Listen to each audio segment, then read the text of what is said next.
على بزوفانو نقوس على بزوفانو يفقال لا يفرد مازل يفقال لا يفرد مازل sirna warra Soodomii fi Gomoraa kan gaggeessan saala wal fakkaataadhaan gaayila ni gaggeessina warreen jedhan Itoophiyaa keessa galanii jiru galuudhaafis immoo jechaa jiru waan ta'eef iyyuu yeroo hammaa kana yeroo itti tokkummaadhaan taane sirna hamaa kana sirna ciggaasisaa kana sirna waaqayyoon hin jaallanne sirna uumamni hin jaallanne kana balaaleffachuu qabnu waan ta'eef tokkummaadhaan dhaabbanne balaaleffachuun nurra jiraata. والله ግብረ ሰዶማዊነትን እንቃወማለን እያንዳንዳችሁ ነገ ልጅ ይኖራችኋል እያንዳንዱ ሴት ልጅ ይኖርሻል ወንድ ልጅ ይኖርሃል ሁላችሁም ግብረ ሰዶማዊነትን ተቃወሙ ዛሬ ዝም ያላችሁበት ነገ ዋጋ ያስከፍላችኋል seera lootaa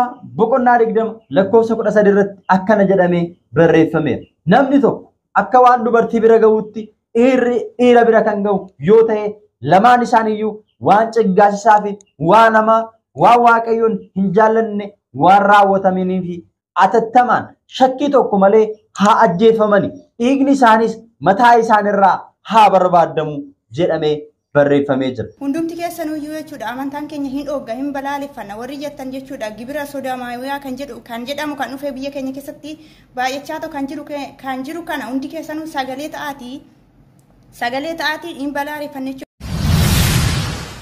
Maqaa Abbaa kan Ilmaa kan Hafuura Qulqulluu Waaqa tokko. Amiin. Kabajamtootaa fi jaalatamtoota maatiiwwan Waaqayyoo ijoolleen tawaayidoo akkasuma amantaa biroo kan hordoftoonni chaayinaalii dhangaa lubbuu hundumti keessan bakkaa fi lafa jirtanitti nageenya Waaqayyoo isiniif haa baay'atu akkam jirtu galannii fi ulfinni Waaqayyoodhaaf haa ta'u ani nagaa kooti guyyaa har'aa kana ergaa ariifachiisaa tokkoon isinii qabadhee dhufee jira jechuudha ergaan kuni amantaadhaan kan daanga'u gosaan qomoodhaan kan daanga'u osoo hin ta'in nama kan ta'e hundumtuu sheer gochuudhaaniin laayik gochuudhaaniin namoota hin dhageenye yookiin immoo namoota hin qaqqabne biraa akka qaqqabu nu taasisa. Egaa yeroo amma keessa jirru kun yeroo baay'ee ulfaataadha.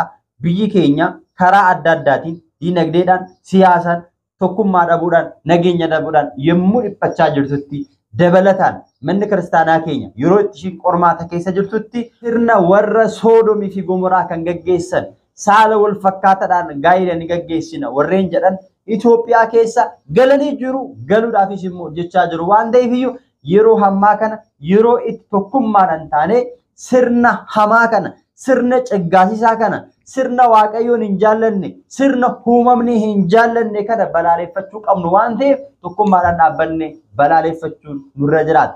Sirni fi kaayyoon sirna kana maali yoo jenne akka bara Soodomii fi Gomoraatti biyyi kun akka isheen eekamsa waaqayyoodhaan baddu waan barbaadaniif iyyuu biyyi kun kan baddu osoo hin ta'in sabni keenya kan baddu osoo hin ta'in isaan kan badan ta'utu irra jiraataa jechuudha. Seera lootaa boqonnaa 20 lakkoofsa 13 irratti akkana jedhamee barreeffameera. Namni tokko akka waan dubartii bira ga'uutti dhiira bira kan ga'u yoo ta'e lamaan isaaniiyyuu waan ciggaasisaa fi waan hamaa waan waaqayyoon hin jaallanne waan raawwatamanii fi atattamaan shakkii tokko malee haa ajjeefamani dhiigni isaanis mataa isaanirraa haa barbaadamu jedhamee barreeffamee jira. Macaafni qulqulluun bifa kanaatiin kan balaaleffatudha. Nutis ni balaaleffanna warri gochaa akkanaa godhan biyya keenya keessa galuu hin qabani saba keenya xureessuu hin qabani biyya keenya xureessuu hin qabani. Waaqayyoon Addaamii fi Hewaaniif gaafa uumu waliitiin gaa'ela hundeeffatanii ijoollee horatanii akka isaan baay'atanii jiraatan furaa baay'adhaa jechuudhaan gaa'ela qulqulluu Addaamiif Hewaaniin kan kenne ijoollee isaas nuunis dhaalchisee jira.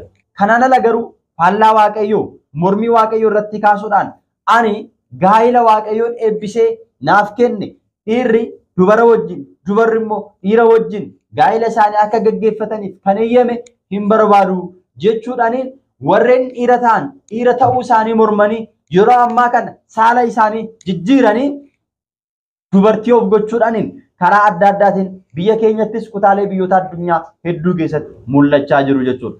Yeroo darbe akkuma argitanii Ameerikaa keessatti warri sirna saala wal fakkaataa yookiin immoo Sodoomiyaawwan warra jedhaman kun yeroo isaan gaggeessan yeroo isaan wanta ciggaasisaa fi hamaa achi keessatti hojjetan eekamsi waaqayyoo irraati isaanitti bu'eera. Osoo isaan sirna kana gaggeessanu, osoo isaan waan hamaa fi ciggaasisaa kana raawwachaa jiranu, waaqayyoon eekamsa isaa isaanitti agarsiisee bakki isaan itti wanta hamaa kana raawwatan Ameerikaa keessatti bakakkaan samiidhaa bu'e isaanis galma isaanis balleessan. Hafteen isaan immoo achirraa barachuu dadhabanii har'a biyya eebbifamtuu biyya qulqulleetti biyya waaqayyo Itoophiyaa xureessuudhaaf gara Itoophiyaatti ni galla jedhanii karaa adda addaatiin hojjechaa jiru. Egaa abbootiin amantaa warreen dhaga'ama qaban, warreen aangoo qaban, saba kana ni eegna, ni tiksina jedhanii warreen waadaa galan, waadaa isaanii kana yoo dhuguma abboota amantaa keenya ta'an har'a gadi bahanii balaaleffachuu danda'utu irra jiraata. Egaa oolonni kiyya akka hin banneef eegaa jedhame imaanan warri itti kenname oolota isaanii kan ta'an sabni waaqayyo dhalli namaa eegamuutu irra jiraata. Maalirraa eegamuutu irra jiraata? Wanta ciggaasisaa, wanta hamaa, wanta dabaa, wanta waaqayyoon hin jaallanne kanarraa eegamuu danda'uutu isaan irra jiraata. Kanaafuu gara biyya keenyatti galuun irra hin jiraatu. Saba keenya xureessuun irra hin jiraatu. Ni balaaleffana, ni mormina. Yoommoo warreen waan akkanaa raawwatan argines qabnee seeratti dhiyeessuu caala tarkaanfii irratti fudhatamuu qabu ni fudhanna jedhanii bahanii dubbachuu danda'utu irra jiraata jechuudha. Maaliif yoo jenne nuti oolota waaqayyoo tiksuudhaaf muudamne jedhanii baambarii qabatanii teessoo qabatanii jiru waan ta'eef jechuudha. Kana qofa miti warreen biyya kana gaggeessaa jiranii fi biyya kana ni bulchina jedhanis waa'ee ummata kanaaf ni quuqamu taanan, waa'ee biyya kanaaf ni quuqamu taanan biyyi kun nagaa akka argattuu fi waan ciggaasisaa fi waan hamaa eekamsa waaqayyoo itti fiduu danda'u kanarraa biyyi kun akka baraaramtuuf warreen ni galla jedhanii karaa sooshaal miidiyaa adda addaatiin piroomooshinii adda addaa hojjetan falmuu fi daangessuu danda'utu irra jiraataa jechuudha. Maaliif yoo jenne iyyama isaaniitiin ala qilleensa irraan galuu hin danda'an. Kanaafiyyuu daangessuu dhorkuun mormuu danda'utu irra jiraata jechuudha. Yoo sana biyyi kun nagaa argachuu dandeessi. Kana hin taane taanaan bara Sodomii fi Gomoraa warreen Sodomii fi Gomoraa keessa jiraatan Looxi yommuu isaan waan hamaa kana dhiisaa jedhee isaan barsiisaa isaan gorsaa ture didanii waan hamaa sana raawwachuu isaanirraa kan ka'e waan ciggaasisaa sana raawwachuu isaanirraa kan ka'e bara Sodomii fi Gomoraa maatii Loox irraa kan hafe hundumti isaanii samiirraa waaqayyoon ibidda itti gadi buusee bakakkaadhaan isaan fixee isaan balleessiraa jechuudha. Ragaa kana immoo seera uumamaa boqonnaa 19 irraa kaastanii gaafa dubbistan argachuu dandeessu. Amantiidhaan cimee kan dhaabbate Looxii fi maatiin isaa garuu wanta hamaa kana jalaa gargaarsa ergamoota waaqayyo qulqulluu Mikaa'eliif qulqulluu Gabreelitiin bahaniiru jechuudha. Nutis egaa waan kana jalaa bahuu kan dandeenyu har'a balaaleffachuu qofa osoo hin taane amantaa keenyatti cimuu, amantaa keenyan jabaachuu, hafuurri waan kana raawwachiisu gara biyya keenyatti akka hin gallee fi waaqayyoon kadhachuu fi waaqayyootiin gaafachuun barbaachisaa ta'a jechuudha. Namni kamuu kiristaana, musliima osoo hin jedhin amantaadhaan, qomoodhaan, sanyummaadhaan osoo hin daangessin wanta abaarsa dhala namaatti biyya lafaatti fidu kana namni kamuu karaa isaa danda'ame hundaan bahee balaaleffachuu danda'uutu irra jiraata. Keessumattuu egaa hoteela garaagaraa keessatti, Finfinnee keessatti karaa keessummeessitoota yookiin immoo astanaagaajii warra jedhamaniin dhiirri uffannaa dubartii uffachuudhaan saala isaanii jijjiiruudhaan karaa adda addaatiin sirna kana babal'isuudhaaf hojjechaa jiru waan ta'eef namni kamuu